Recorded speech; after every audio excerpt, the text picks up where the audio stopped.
Hi, and welcome back to Carrying Christian Roam the Globe.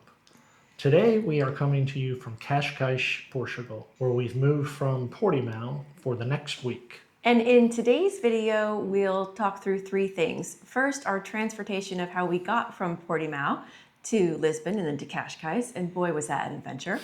And then we'll give you a tour of the Airbnb that we are in right now, and we'll finish with what our initial spend on our groceries was for our week here. On to that transportation adventure.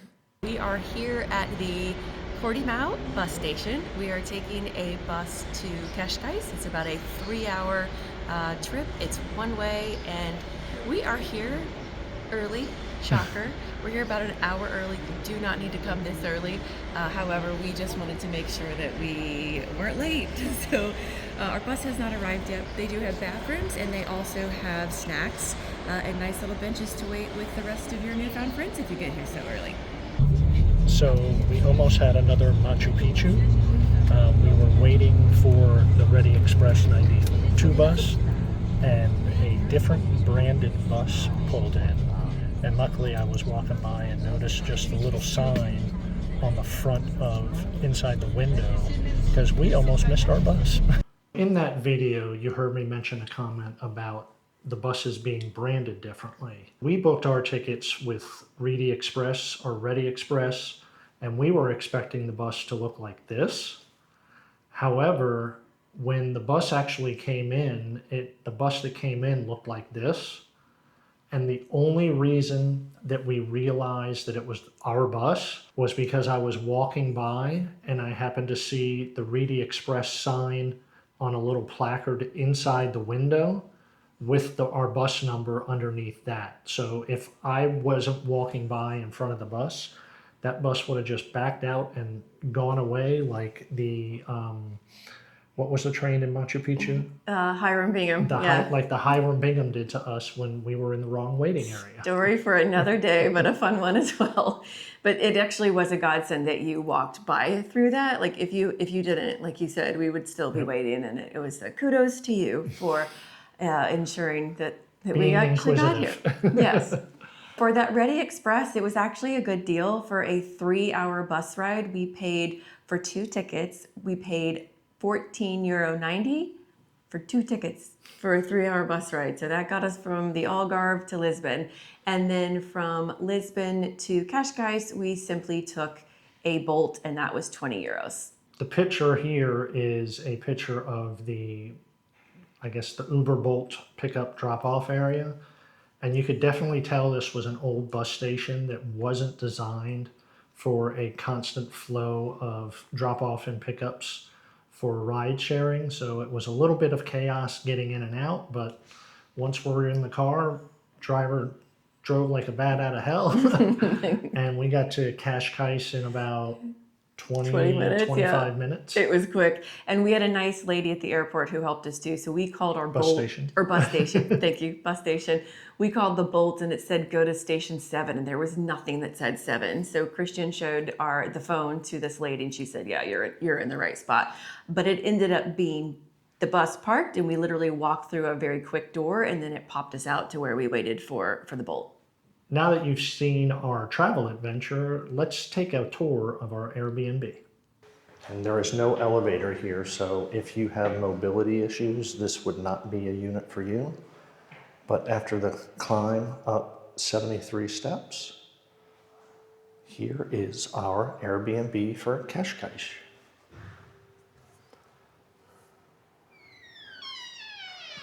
You can see it's a nice quaint space, got a nice little living room, a little patio that we'll talk about in a minute. Then we have the kitchen area. You see we have a nice breakfast bar, fully equipped kitchen. We have a four-top induction stove. We have a oven for use, and there's pots and pans down here in the bottom. Everything else that you would need, a nice refrigerator. Comes with a Nespresso type coffee maker. And you could see, so we've referred to this place as quirky but cute. This is a top floor unit. So one of the things that we're having to deal with is the pitch of the roof line. So within this kitchen, if not for having this skylight, I would not be able to get to this part of the kitchen, and it opens up a little bit more. We just have it down some for this morning. It's a quirky little spot. I've already hit my head a few times on this, but that's just one of the things that you're going to deal with these smaller units. Then you have the living room, a huge patio, and we'll go into more of the patio in a minute. This was what drove us to actually select this unit. Very comfortable couch. So then right off the living room and next to the kitchen, we have the bathroom. Great comfortable shower. Very spacious. It's a double slide door. Again, because of the quirkiness of being a top floor unit, you have the roof pitch to deal with, but again, the skylights are coming in handy for that. But a very functional bathroom. Then just to the left, we come into the bedroom. Again, this unit does not have an AC. So our time here at the end of October is comfortable, but I don't know how it would be in summertime. Again, rooftop pitch, you have a nice, very comfortable bed. We've both slept very well. The unit does have these, I'll call them storm shutters for those who are in Florida and know hurricane stuff will recognize these, but they just go up and down. This is as high up as this one is going. Outside this window, you have a clothesline for drying stuff. And then panning around, you have 2 3-drawer chests and a nice little desk with a monitor. We've turned this corner into our storage area, but again, another skylight. Storage, it's got a nice little clothing rack with hangers. So very functional in here. All in all, a very nice unit. And there's also, for the bed, you have drawers underneath that have some more blankets for when it gets colder. And there's some more pillows in there as well. But the reason that the deciding factor for us in this, I mentioned the patio earlier. Huge patio. These doors will slide all the way open. Excuse me, which we've done a couple of days already to get the breezes going on. But you can see this is a huge patio going across. And every morning we've come out, come out here for coffee. And this is our view and what drove us to select this Airbnb unit. Just awesome being able to watch the sunrise every morning while having coffee. We were actually out this morning, and with the cool breeze, both of us had our beanies on. One thing I forgot to mention when we were in the kitchen earlier is under here, you have I believe it's a washer dryer combo unit. It may just be a washer, but we do have the washing unit here. So since the tour of the Airbnb that we recorded, we've noticed some other quirky things. One of the things is that some of the items that were listed as being part of this unit were not here. Example, it says it is a washer dryer combo unit, but this is only a washer. And where that came into play for us is, unfortunately, early in this week, we had rain, and we happened to be doing laundry that day. So it was very difficult, obviously, to dry when it's raining all day. Yeah, and we had the drying racks set out in the house, but boy, were we thankful for the sunshine the following day so that we could get our laundry just a little drier. And then I also learned about, since the unit has 3 different skylights, I learned that the skylights actually have vents in them. So yeah, figured out how to adjust those, and we had to close one of the vents because of the rain. With the wind blowing the way it was starting to leak into the house. Another disadvantage of this unit is it does not have air conditioning. So when it's as humid as it was during the rain, there's no way to get the humidity out of the unit like you would by running the air conditioning and let that adjust the humidity that's in the apartment. So just another quirk of the unit. Yeah, it's pretty damp, but I will say, if it's not humid and raining and the weather is gorgeous, the balcony that you saw in the tour that Christian did, when we open up these doors that are right behind us as we're filming right now, the breeze is to die for. Like, it's really nice just to be chopping up something in the kitchen or sitting on the couch with the breeze open. I think that's a real plus. It's a good thing we're here at the end of October, though. Absolutely. Yeah, this would not be probably our recommendation if you would want to book in the hot summer because there is no air conditioning, but the breeze is nice if you get it in the right time of year. Something else that we have both started to get used to, but we probably won't by the end of the week that we're here, is that these slants are here. I think you called it quirky and cute, which totally lives up to its name, but we have knocked our heads so many times on these slanted walls.